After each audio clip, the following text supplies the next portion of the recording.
샬롬 7월 7일 월요일입니다. 오늘도 하나님의 충만하신 은혜가 여러분의 삶 가운데 함께 하시길 소망합니다. 이 시간 시편 말씀을 읽고 묵상하며 하나님 앞에서 침묵으로 기도드리겠습니다. 시편 4편 1절에서 2절. 내 의의 하나님이여, 내가 부를 때에 응답하소서. 곤란 중에 나를 너그럽게 하셨사오니 내게 은혜를 베푸사 나의 기도를 들으소서. 인생들아, 어느 때까지 나의 영광을 바꾸어 욕되게 하며 헛된 일을 좋아하고 거짓을 구하려는가.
오늘 하나님께서 우리에게 주신 말씀은 레위기 4장 3절에서 4절입니다. 함께 말씀을 읽고 우리에게 들려주시는 하나님의 음성을 듣겠습니다. 만일 기름 부음을 받은 제사장이 범죄하여 백성의 허물이 되었으면 그가 범한 죄로 말미암아 흠 없는 수송아지로 속죄 제물을 삼아 여호와께 드릴지니 그 수송아지를 회막문 여호와 앞으로 끌어다가 그 수송아지의 머리에 안수하고 그것을 여호와 앞에서 잡을 것이요. 우리는 누구나 실수하고 죄를 짓습니다. 이것은 부인할 수 없는 현실입니다. 그런데 정말 중요한 것은 죄를 지은 후의 태도입니다. 나는 잘못이 없다며 책임을 회피할 것인가? 아니면 하나님 앞에 돌이키겠다며 진정한 회개의 길로 나아갈 것인가입니다. 레위기 4장은 죄를 지었을 때 하나님 앞에 어떻게 나가야 하는지를 구체적으로 보여주는 중요한 본문입니다. 특히 오늘 우리가 살펴볼 1절에서 4절까지 말씀은 제사장, 즉 영적 지도자에 대한 하나님의 말씀입니다. 이 말씀을 통해 하나님께 죄를 어떻게 바라보시는지, 그리고 우리가 어떻게 회개해야 하는지를 나누길 원합니다. 첫째, 하나님은 죄를 가볍게 보시지 않습니다. 레위기 4장 2절 말씀에 여호와의 계명 중 하나라도 그릇 범하였으되, 여기서 우리가 주목해야 할 표현은 하나라도입니다. 하나님은 죄의 크고 작음을 따지지 않습니다. 작은 죄라도 죄는 죄이며 그것을 반드시 하나님 앞에서 다루어줘야 할 문제입니다. 우리는 때때로 이 정도는 괜찮아, 모두가 하는 일이야, 다른 사람에 비하면 나는 선한 편이야 라고 스스로 합리화합니다. 하지만 하나님의 기준은 다른 사람들과 비교가 아닙니다. 하나님의 거룩한 기준 앞에서는 거짓말 하나, 불평 하나, 미움 하나도 모두 회개의 대상이 됩니다. 특히 현대를 살아가는 우리에게도 마찬가지입니다. 이 정도의 거짓말은 괜찮지 않을까? 이 정도의 원망은 당연하지 않을까라고 생각할 때가 있습니다. 하지만 하나님 앞에서는 그 어떤 죄도 가볍게 여겨지지 않습니다. 둘째, 죄는 나 혼자만의 문제가 아닙니다. 3절에 보면 기름 부음을 받은 제사장이 범죄하여 백성의 허물이 되었으면 이라고 말씀합니다. 여기서 우리는 중요한 진리를 발견하게 됩니다. 영적 지도자의 죄는 자신뿐 아니라 공동체 전체에 영향을 미친다는 것입니다. 이것은 단순히 제사장에게만 적용되는 원리가 아닙니다.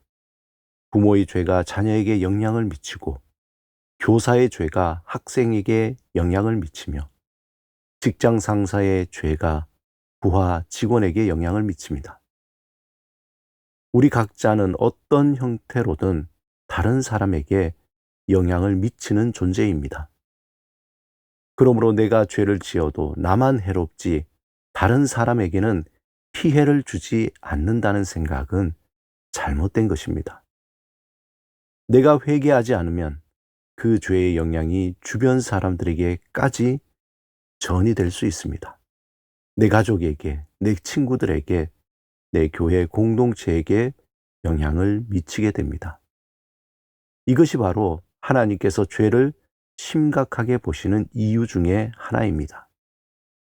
죄는 개인의 문제로 끝나지 않고 공동체 전체의 문제가 되기 때문입니다. 셋째, 죄를 인정하고 십자가 앞으로 나가야 합니다. 본문 4절에 그 수송아지의 머리에 안수하고 여호와 앞에서 잡을 것이며, 여기서 안수는 매우 중요한 의미를 가지고 있습니다. 안수는 자신의 죄를 재물에게 전가하는 행위입니다. 즉, 이 죄는 분명히 내가 지은 것입니다.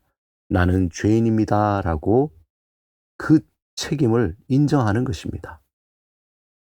이것이 바로 진정한 회개의 시작입니다. 변명하지 않고 핑계대지 않고 다른 사람을 탓하지 않고 오직 자신의 죄를 인정하는 것입니다. 내가 잘못했습니다. 내가 죄인입니다. 라고 고백하는 것입니다. 감사한 것은 오늘날 우리는 소나 양을 끌고 성전에 나갈 필요가 없다는 것입니다. 왜냐하면 예수 그리스도께서 우리를 위해 단번에 완전한 속죄 제물이 되어 주셨기 때문입니다. 이제 우리는 예수님의 십자가 앞으로 나아가 우리의 죄를 인정하고 예수님의 보혈로 씻어 주시기를 간구하면 됩니다. 오늘 말씀을 통해 진정한 회개는 단순한 감정의 변화가 아니라 태도의 변화입니다. 그리고 그 회개는 내가 죄인입니다 라고 솔직하게 인정하는 데서 시작됩니다. 혹시 지금 여러분의 마음에 회피하고 있는 죄가 있지 않습니까? 인정하기 싫어서 또는 부끄러워서 또는 자존심 때문에 감추고 있는 죄가 있지 않습니까? 지금 이 시간 주님의 십자가 앞에 나가십시오. 여러분의 죄를 있는 그대로 고백하고 회개하시기 바랍니다. 주님은 회개하는 자를 정죄하지 않으시고 오히려 사랑으로 품으십니다. 요한일서 1장 9절, 만일 우리가 우리 죄를 자백하면 그는 미쁘시고 의로우사 우리 죄를 사하시며 우리를 모든 불의에서 깨끗하게 하실 것이요. 이 약속의 말씀을 붙잡고 오늘 이 시간 진정한 회개의 은혜를 경험하시기를 주님의 이름으로 축원합니다. 함께 기도드리겠습니다. 주님, 나의 죄를 회피하지 않고 진심으로 회개하며 주님 앞에 나아가게 하소서. 예수 그리스도 이름으로 기도드립니다. 아멘.